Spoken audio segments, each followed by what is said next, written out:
What's up, y'all? It's your man, Stephen Bardo, coming at you. I had to play a little house music today. This COVID got me tripping a little bit. I don't know about y'all, but sometimes I got to do different things to get going. House music, one of them.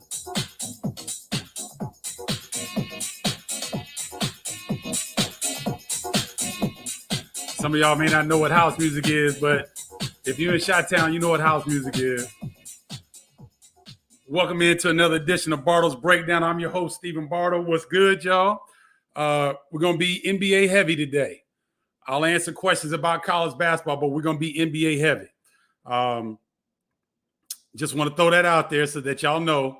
You can ask your college basketball questions, but we're going to be NBA heavy today.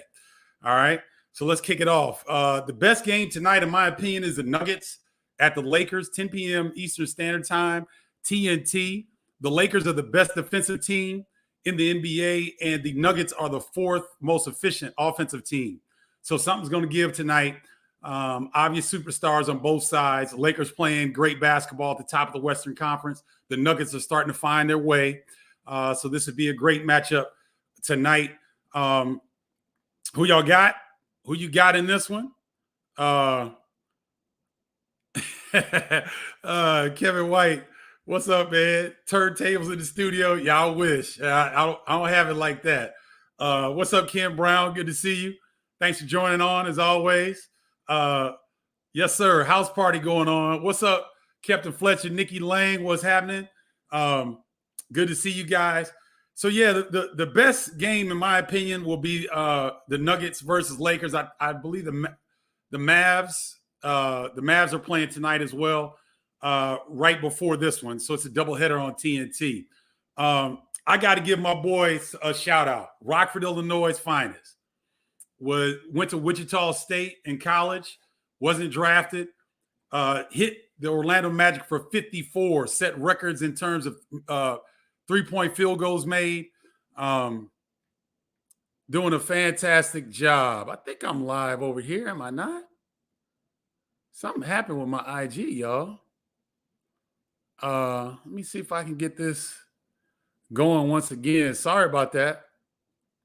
But yeah, so Fred VanVleet torched the Orlando Magic the other night for 54 points, set an NBA record for, I believe, 14 made threes. He was hitting them from all over the place. Great output by Fred VanVleet with his 54 points. De'Aaron Fox had something interesting. He was asked about the NBA playing the All-Star game. He thought it was stupid. What's up, Zoomer Sports? Good to see you on here. He said that the interviewer asked him, would you play in the All-Star game? And he was like, well, you get a serious fine if you're not injured and you get selected, but you don't play. He said, so I'm not giving any money away, but I would play. He said, but I think it's stupid to play based on us having to do all these things just to do regular season stuff and be able to force an NBA All-Star game in. I want to get your guys' thoughts on that. What do you all think of De'Aaron Fox's comments about he thinks the NBA All-Star game is stupid? Coach Howell, 13, Go Illini 94, Meredith Evans, 122. KG, what's up? It's my brother from another mother, Kendall Gill. How you doing, man? I'll text you a little bit after this. Got a couple questions for you. Hope you're doing well, brother. Good to see you on here. So De'Aaron Fox doesn't agree with the NBA having an All-Star game. He says it's stupid. What do you guys think? Be curious to see what you think. Let me go over here. I got my tribe is lining up a little bit. Captain Fletcher, I believe the Nuggets have a breakout game. Oh, are going to have a breakout game. Well, Captain, I think they've been breaking out. They're fourth in the West. They're playing good basketball. I think they've won 4 of their last 5, I'm not mistaken.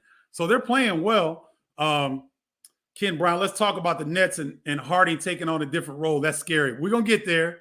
Wait till the playoffs. Michael Payne says Van Buckets. That's a great description. Big up to Fred VanVleet, the guy that didn't get drafted, has turned into one of the best guards in the NBA. Tough as nails, can score. The Raptors aren't where they'd like to be. They're under 500 right now on the outside looking into the playoff situation. But that can change. Joe Brown, 815, Rockford, Illinois. There you go. Joe Brown says Illinois didn't recruit him.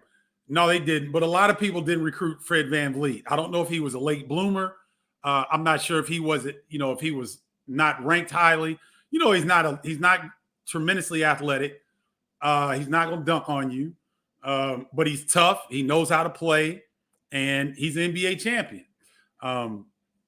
So there's that. Let's see. Let me get back to that. So yeah, no one's mentioned De'Aaron Fox comments, so I guess that's not something y'all want to comment on.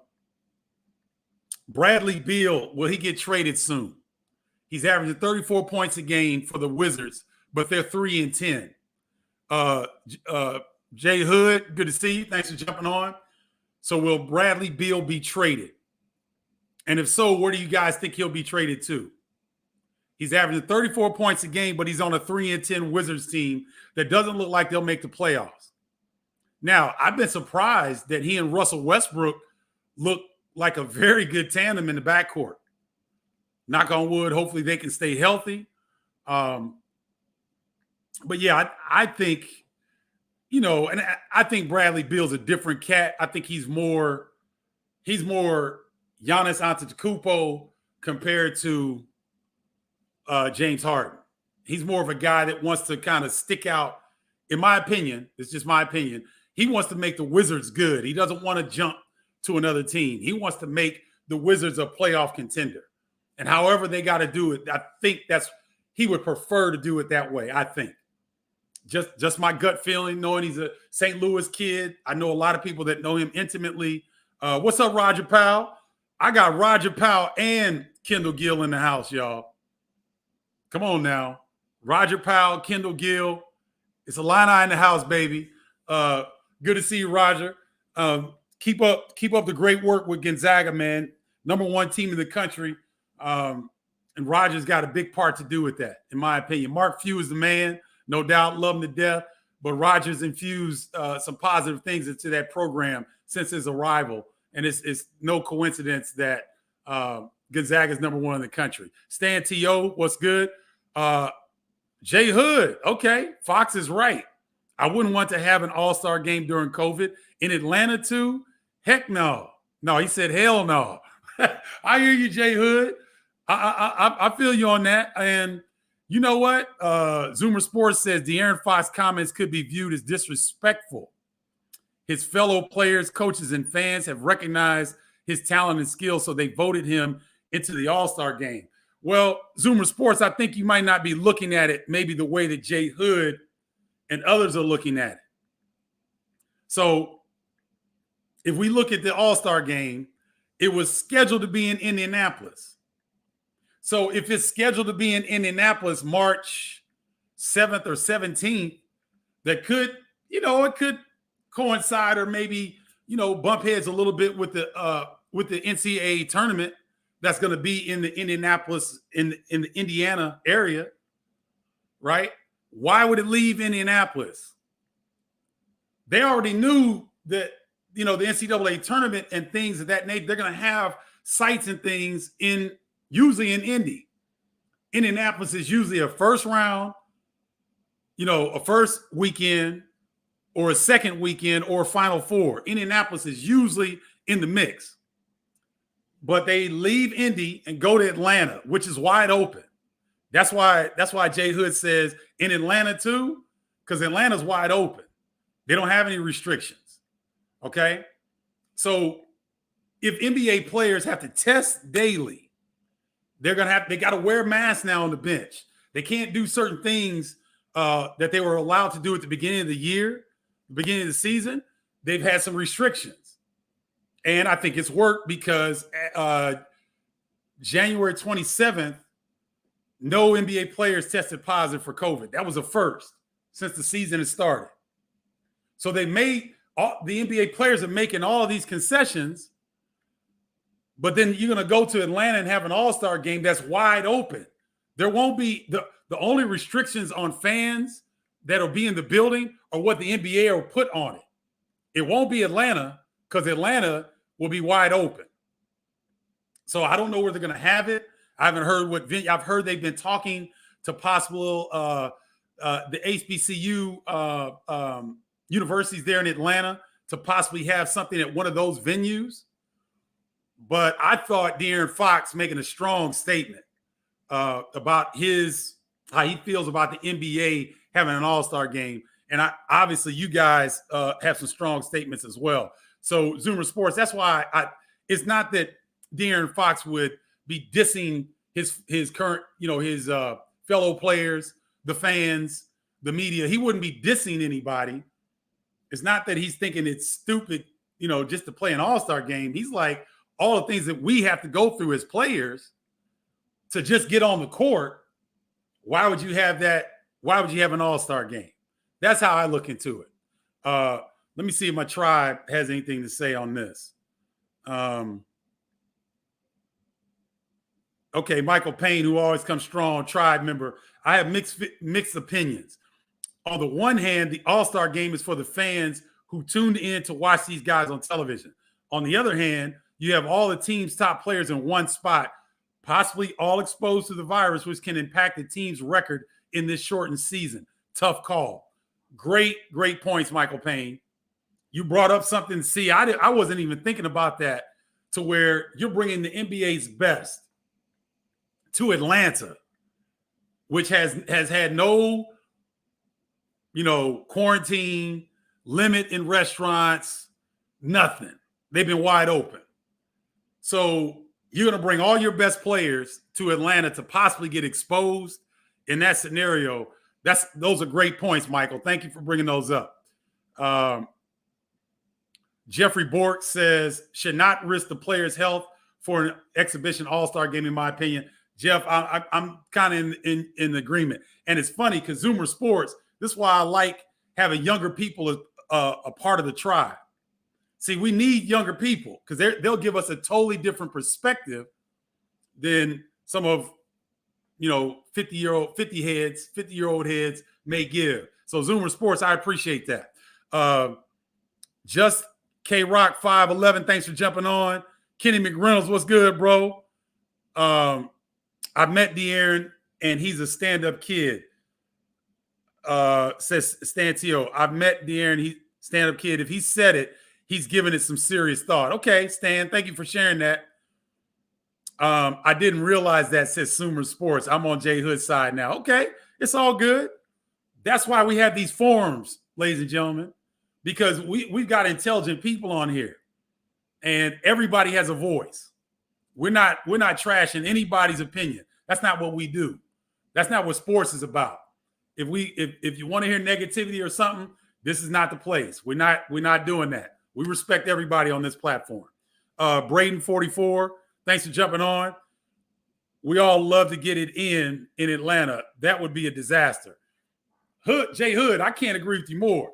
Look, I played house music to start this because I'm missing my house music festivals. I'll put it on again because this is a banger right here. This is a house classic.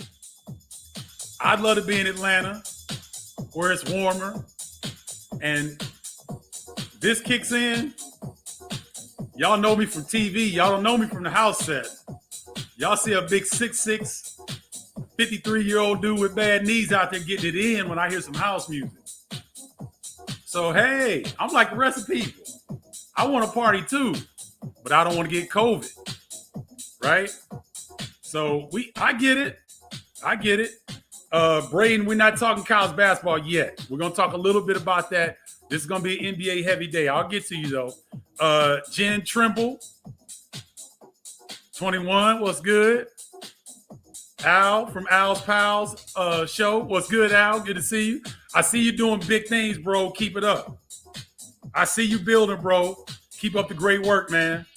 My daughter lives in Atlanta, and she said that it's worse than people think because everybody is flying in and out of there to party and hang out. I believe that, Stan. I totally believe that. Maury Bland was good. Kenny Kim Alani in the house. What's good, Kenny? Thanks, brother. Alex Illmatic. Ooh, that's a nice name. Alex Illmatic. Illmatic. That's dope. Thanks, Alex, for joining. Appreciate you. Yeah. So let's see. Let me see who else. That they talking Lakers. Okay, Aaron Janowski said, would NBA penalize players who did not want to risk exposure to COVID in an all-star game exhibition? Probably. They probably would. You know, the all-star and NBA, there's a special relationship with that, right? The baseball all-star game, when I was a kid, it had a lot more love. It seems to have lost a little bit of its touch. You know, the Pro Bowl for the NFL is like touch football. They don't, you know, but the NBA All-Star game is it. That's like for the professional sports in the United States. I think the NBA All-Star is always the best weekend. It's always the best. So it's a big deal. And the NBA wants to continue that tradition. I get that. So it might, like Michael Payne said, it's a tough call. From a business standpoint, I get it. But if your business is your players and you're exposing your players, like Stan T.O. said, his daughter lives in Atlanta, and it's much worse than people are letting on, because everybody that gets locked down from Chicago or New York or Detroit or L.A. or wherever fly to Atlanta because it's wide open. Do you want to risk your product, basically, your players, to that? So great points, y'all. I knew I could bring up some tough, hard-hitting questions and my tribe would show up. Thank you, Aaron. Let's see. Y'all talking Super Bowl stuff. We'll get to some of that. Hold on. Let me take this comment off and get back to the banner. So not much on Bradley Beal, huh? Okay. Okay. B Houston 34. What's good? All right. Let me get to my next point here. So we got Brad. Are the Brooklyn Nets for real? We keep seeing these games when they come from behind and they win. It looks great because Kyrie goes off, and then James Harden, seems to relish the role of point guard when he doesn't have to be the man scoring. I've been very impressed. Is it just happening because they're winning? If they go through a losing streak, will the chemistry issues pop up? I don't know. But right now they look pretty damn good to me. What do y'all think? What are your thoughts? Are the Brooklyn Nets for real? And what I mean by that, can they get out of the East and can they compete with the Western Conference champion? Now, I know some of y'all look at me like, what do you mean is Brooklyn real? Of course they're for real. It's a long season, ladies and gentlemen, right? And the matchups, I've seen them beat the Milwaukee Bucks when Kyrie was out. But the Milwaukee Bucks, ladies and gentlemen, I don't know about y'all, they look scary. Bobby Portis, Augustine, with those dudes. So now Portis can shoot the three. Augustine can shoot the three. You already got Connaughton there. You already got Middleton there. So now when teams pack the lane on Giannis, he's got cats that he can spray to. They can spray it. And Bobby Portis is tough. I hated to see him leave the Bulls. He was one of my favorite Bulls players. I love Bobby Portis' game. I love Augustine's game. Not James Augustine. Y'all know what I'm talking about. The point guard from Texas that was with the Orlando Magic for a while. Now he's with the Bucks. He's a big addition. Really, really good point guard. So I think the Bucks, I don't know. As of February 4th, it's hard for me to go against the Bucks out of the East. Yes, the Nets beat the Bucks head up in a game, but in a 7-game series, the lack of depth and size for the Nets, I don't know. Even if they got past the Bucks, you meet the Lakers, who are the best defensive team in the league with all that size. I don't know. I don't know. What do y'all think? Let me see what y'all think. Let's see. No, Kenny, you didn't miss anything, man. I'm not talking a lot of college basketball, but I'll get to some of that towards the end. I'm going heavy NBA for right now, but I'll get to that college basketball talk towards the back end of this. Let me see. Charlie James, 277. Thanks for jumping on. Joe Brown thinks the Nets are for real. Why do you say that, Joe? Nikki Lane Perkins, how are we feeling about the Nets now? I can't remember who previously said it, but the playability may not be an issue.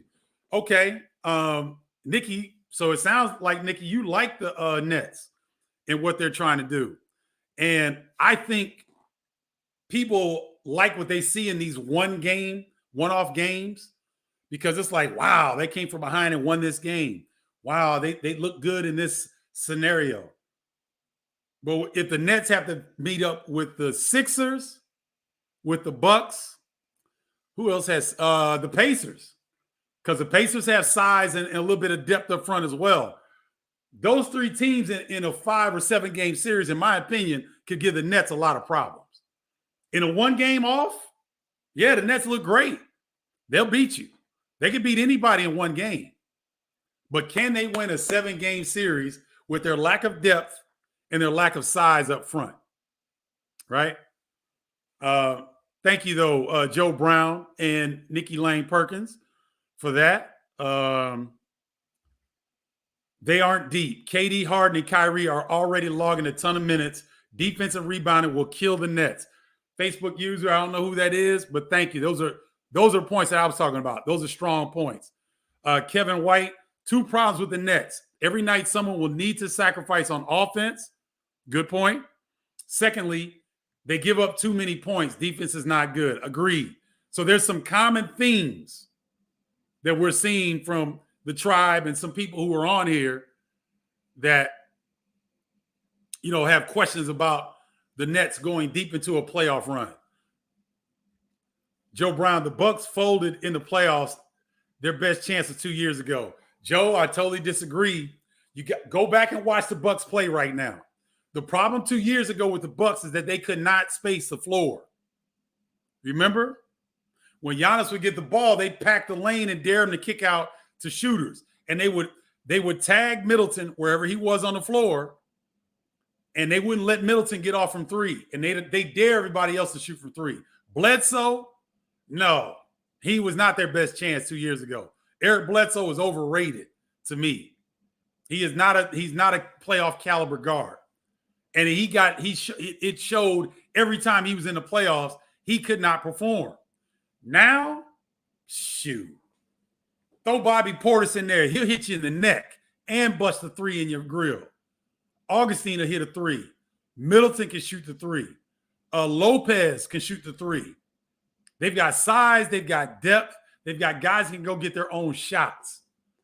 So I think the Bucks they're a much better team than they were 2 years ago. So I disagree with you on that, homeboy. And Drew Holiday. Oh, my God. Why am I not mentioning Drew Holiday? Drew Holiday can go get his own shot.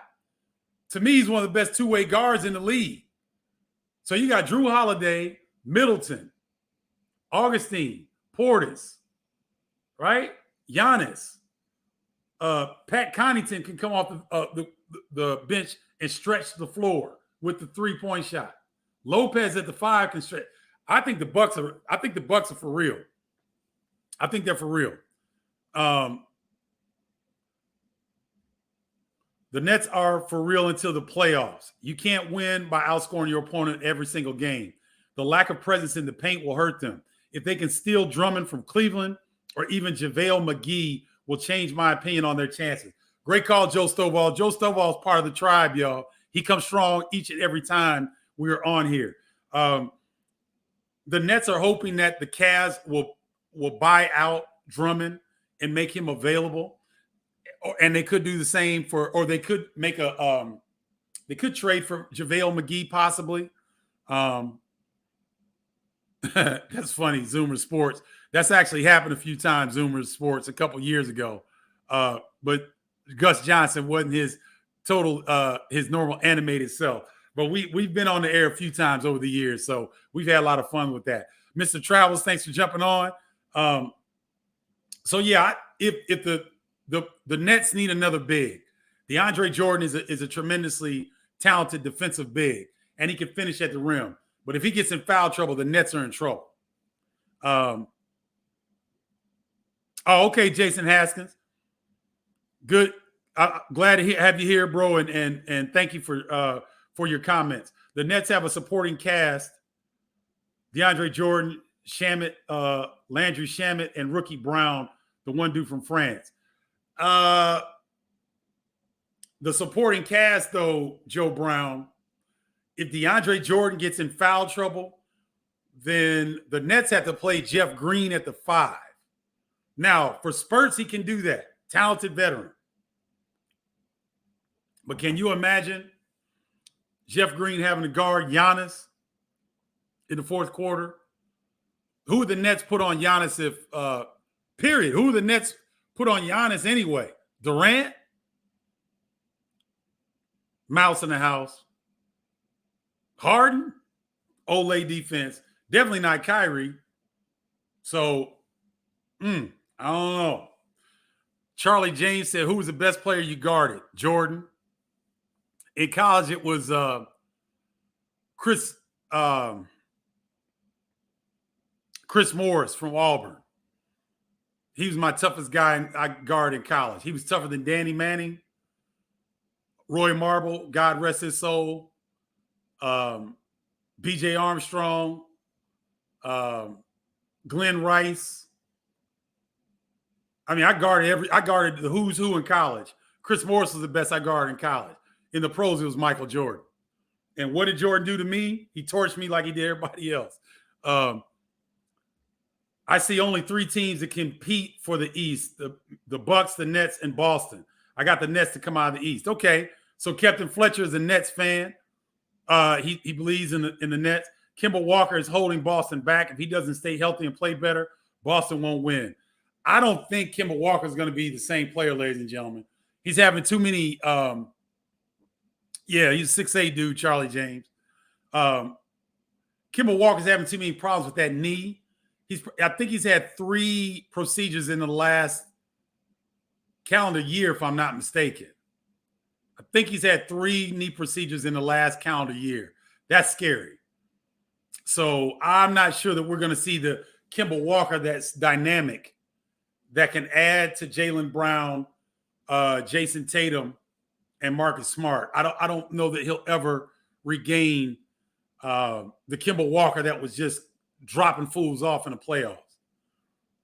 Michael Payne says, if the Nets get Drummond, it's over. I tend to agree with him. If the Nets get Andre Drummond, I don't see the Lakers beating them. Because if you have DeAndre Jordan and Andre Drummond up front, nobody's going to be able to wear them down up front. And those are 2 of the best defensive bigs in the league. They're 2 of the better rebounders in the league. So if the Cleveland Cavaliers, or if the Cleveland Cavs get rid of Drummond and the Nets somehow get him, that would be a major problem. And then, in my opinion, they would be the favorites to win the NBA title. I have to agree with you, Michael. That's a great point. I like the Nets too, says Haven Mosley. Good to see you, Haven. In arena football, we used to say on offense, if we get 1 stop, we should win. We get 2 stops, we're definitely winning because they can't stop us.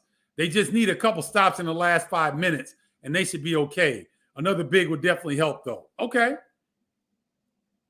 All right. Gary Boyson, I'm sorry. Good to see you, Gary. Thanks for joining. It's fun watching Harden share the ball now. Harris benefits and contributes a ton, for example. That's a good point. Joe Harris has had a career resurgence since Harden has taken over the point. No Harden rerun jokes from me at this point. But as some sharp folks on here point out, defense matters in playoffs. Yes, it does. And we'll see if he can sit down and defend, which I've never really seen him do. Yeah, the Knicks are good enough to get the number 8 seed because they're playing hard. And Barrett, I never thought he was going to turn into be this effective as a pro. He has really improved his RJ Barrett. He's improved his game. He looked good against the Bulls last night.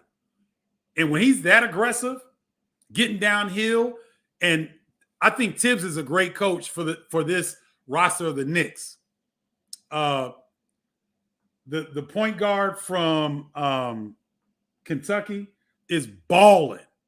He is playing his tail off. So I think the Knicks are going to be a playoff team in the East, and they're going to give people – I don't know if they'll get to the second round, but if they play the Nets, the Bucks, or the Celtics in the first round, they're going to give you problems because they play hard, man. They play hard. Yeah, did you guard Jimmy Jackson? I thought he was the best player in the Big Ten back in the day. Yeah, Jimmy was a freshman, and me and Kendall Gill gave his ass fits. But you could see as a freshman he was going to be a problem. Me and Steve Smith. Now, Steve Smith gave me a problem when he was a freshman. I was a senior. So Steve and Jimmy came in the same year, and me and Kendall got a chance to play against them. And Steve Smith was cold. Jimmy was cold, but we were able to contain him, and we kind of gave him the business. I couldn't do nothing with Steve Smith. He was the truth as a freshman. Kemba don't want to take a step back with the two studs he has. Kemba too many times costing him the game. He wants to take the last shot and miss, even though Tatum and Brown had a hot hand. All right. Fair enough. Obi Toppin is balling as well. Yes, he is for the Knicks. Let's see. Let me get to let me take that off and then get to my next point here. Is all right. I got through my NBA stuff. I'm gonna throw up a question here because it seems to be getting a lot of momentum. Does Luka Garza have a place in the NBA? Let me get to this. Drummond has had a very underrated career. He could finish his career up there with Dennis Rodman as one of the greatest rebounders of all time, Zoomer Sports. I can't disagree with you more, Zoomer. He's not been on winning teams. So I think that's why Andre Drummond gets overlooked when people look at quality bigs, because he's definitely one. Let's see. I still hate Rod Higgins to this day, says Charlie James 277. You mean Sean Higgins? Maybe that's who you're talking about. Jay Cannon 41. Thanks for jumping on. Mr. J Travels. All right. So does Luka Garza have a place in the NBA? Curious to see what you guys think. Here are my thoughts. The guy, to me, is the smartest player in college basketball. Everybody game plans against him. They double team him. He's seen every defensive scheme that there is that college coaches can scheme up. And he's still averaging 23 a game, 24 a game. One of the top scorers in college basketball. He doesn't jump high. He's not fast, but he always beats guys down the court. How's that happen? Doesn't jump very well, but he's always finishing around the bucket. Catches on the perimeter, will jab step, shoots the three with ease. Right? Defensively is going to be a question because he doesn't have to play a lot of defense at Iowa. It's schemed that way to keep him out of foul trouble. You know, you don't see him in pick and roll coverage a lot, which he would have to do at the next level. But I think there's a place for him because I know he can shoot an NBA three. That's not going to be a problem for him. Defensively, he'll have to adjust. But that kid plays so freaking hard and he's so smart that somebody in the NBA is going to take a chance on him. Will he be a first-round pick? I don't know. If I had to be a betting man right now, I would say no. But depending on how Iowa does through the Big Ten, through the NCAA tournament, if they can make a run and get to a Final Four, he may end up being a first-round pick. And he has a really good NCAA tournament, he could be a first-round pick. But If I had to bet right now, I would probably say not. I really haven't looked at the mock drafts lately. Um, so I don't know. But if I'm an NBA franchise and I get calls from NBA teams all the time, they ask me to, break down players and kids and whatnot. And the intangibles, you can't beat it. The kid has the best intangibles you're going to find. He had a growth. I don't know if you guys knew, he had a growth the size of a grapefruit that was growing inside of his stomach that he got removed. He was back on the court in a month and a half. The dude is tough. He's worked his tail off. He's not afraid of work. So I want to get your take. Do you guys think Luka Garza has a place in the NBA? Let's see.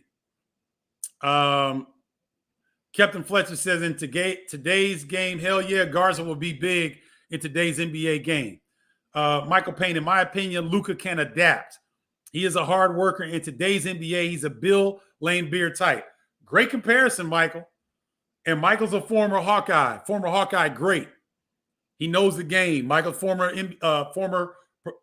NBA and overseas professional. He knows the game.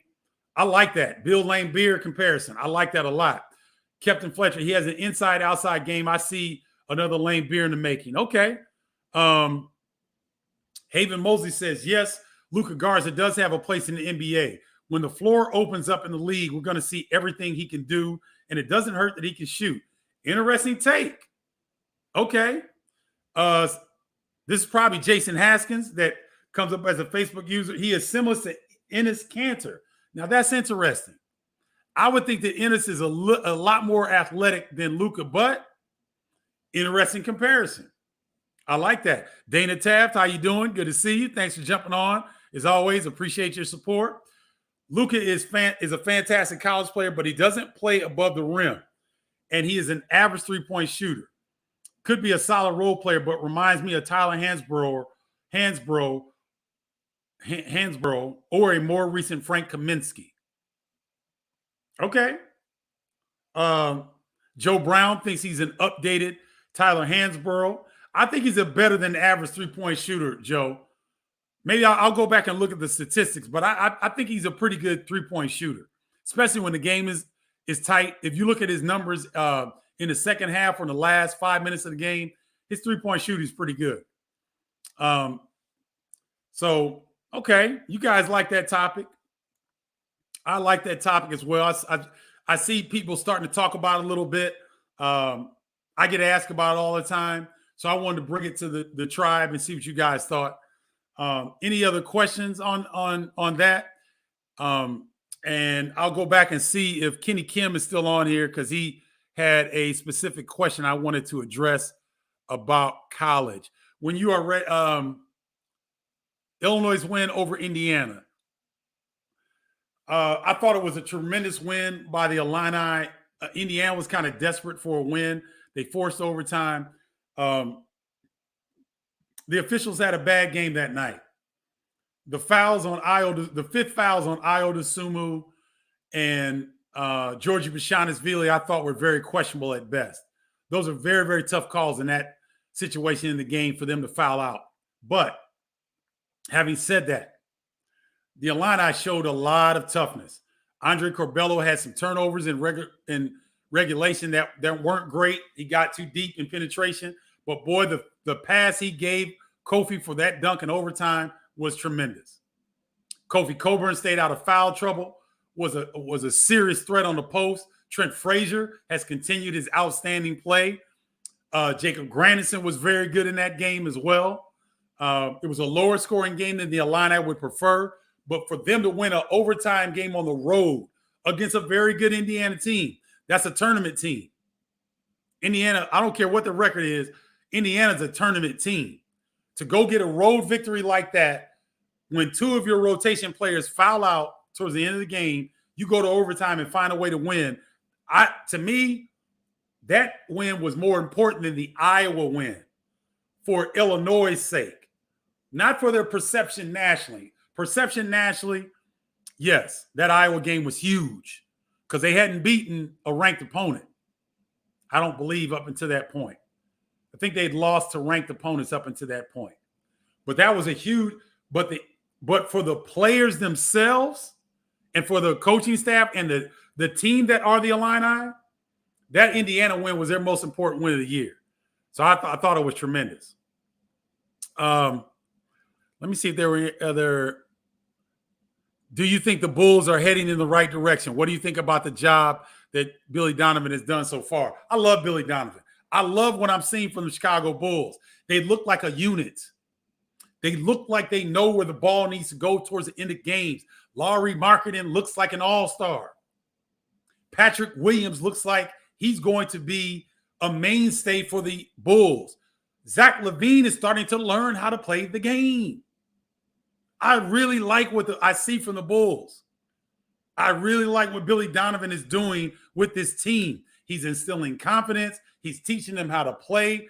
You've noticed when those guys get in position, there's no hesitation.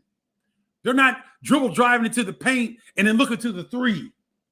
They're turning down an 8-footer to give somebody a contested three-point shot under Jim Boylan. They're not doing that any longer. Kobe White looks like he knows how to run the point. And Thaddeus Young, oh my gosh, he looks like the best point forward in the league right now. And I love NBC Sports coverage of the Bulls and their pre- and post-game shows with Jason Goff, Will Perdue, and Kendall Gill. They do a fantastic job. Adam Amin and Stacey King, they have this, I think it's called crossover, where they have a time when all those guys are together and they'll get a chance. They interviewed Thaddeus Young. If y'all get a chance to go back and see that, oh, it was great. Thaddeus Young was like, man, are you kidding? And he said a little curse word. He's like, are you kidding? Please. Like, it was almost like he's let out of jail. These guys feel so good about what they're doing. I'd be surprised the Bulls aren't a playoff team this year. That's how good I think Billy Donovan is doing. Let me see if there are any other college basketball. Yes, Kenny Kim. That last play, Corbello to Kofi Coburn was like Stockton to Malone. It was a thing of beauty, and it was needed. BMW Mueller, thanks for jumping on. Appreciate you. Jason Haskins, great to see you, man.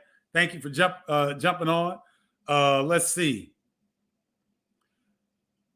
Hey, Dory, good to see you, tribe member. And thank you, Dory. You sent somebody, you made a suggestion and somebody joined the tribe. Thank you very much. I really appreciate that. Do you think Big Ten will make concessions to Michigan and give them a Big Ten championship, even though they are not playing? No, Dory, I think what the Big Ten is going to do, because it doesn't look like every team is going to get the allotted 20 conference games. So I think what the Big Ten is going to do is look at winning percentage. I think they're going to go off winning percentage. I think they're going to go off common opponents for teams that might have they'll do a series of tiebreakers. But I think they're going to have to go with winning percentage to determine the Big Ten champion. So it's very unfortunate because Michigan State has had a couple stoppages. Nebraska's had maybe 2 or 3 stoppages. And so neither one of them are going to contend for the title this year. But if they were, like Michigan being out for the 2 weeks, they're going to have to figure. I think it's going to be winning percentage. And if there's a tiebreaker on winning percentage, then they'll have a series of tiebreakers that will determine the Big Ten champion. So they won't just give it to Michigan, Dory. They're going to have to earn it. Joe Stovall says Corbello has a sack like grapefruits. Trent Frazier must have heard you talking him up because he is on fire. Kofi was born in the wrong century. If he was playing in the 80s, he'd be a top 5 pick. Ditto on all those points right there, Joe Stovall. How about the job Chi-Town man Howard been doing in Michigan? He's been the Big Ten Coach of the Year so far, Captain. You're right about that. I don't know if the Big Ten will get 10 teams. I think it's safe to say they'll probably get 8 or 9 for sure. KCT 118, New York in the house, baby. What's good? How you doing? Good to see you. Thanks for jumping on. Hope you and your family are safe and doing well out there in New York. Kenny Kim says, I think Michigan is slightly overrated. They got some losses coming their way. Yeah, I think they will just from the hiatus. But Kenny, they weren't overrated. Michigan's not overrated. They're for real. They're a Final Four contender. If they stay healthy, they've got depth. They've got size. They've got veteran experience and leadership. They've got guys that can go get their own shot. They're dangerous. They're one of the best team shooting, three-point shooting teams in the conference. Yeah, they got it all. I don't think they're overrated. I know where that's coming from. That's coming from the Illini's blood. I get you.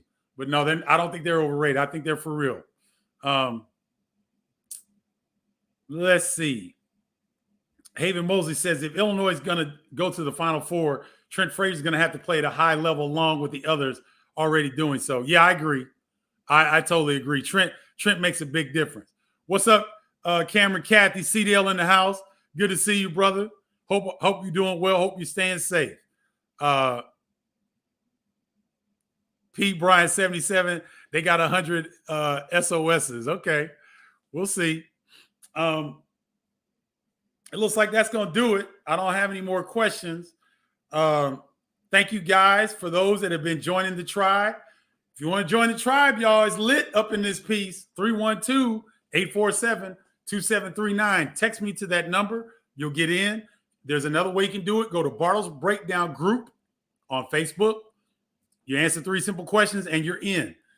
For the group, guys, I give behind-the-scenes videos. I posted one the other day when I was calling the Penn State at Wisconsin game. I gave you a look at the studio. During the Illinois-Iowa game, I put Kevin Kugler on the video. He talked. He gave his kind of thoughts about the upcoming game. Lisa Byington and I were at Northwestern. I gave video and shots of that. I think you guys will like that. And if you are in Bardo's Breakdown Tribe, you get my March Madness picks for free. Everybody else got to pay for them. For real, seriously. So if you want to be a part of Bardo's Breakdown Group or part of the tribe, you can text me to 312-847-2739 or go to Bardo's Breakdown Group on Facebook and join. Hope to see you guys there. Let me see. I got 3 more people that had something to say here. Free Bradley Beal and Free D Rose says, Haven Mosley, where would you send them? Oh, thank you, Captain Fletcher. I appreciate that, bro. Michigan can spread the floor with their shooting. Yes, they can. I need to peace out with the jams. Meredith Evans. That's why I love my tribe. Meredith Evans is one of the best tribe members. And she said she needs to peace out to some music. So I'm gonna oblige her. And we're gonna put one of my favorites on again.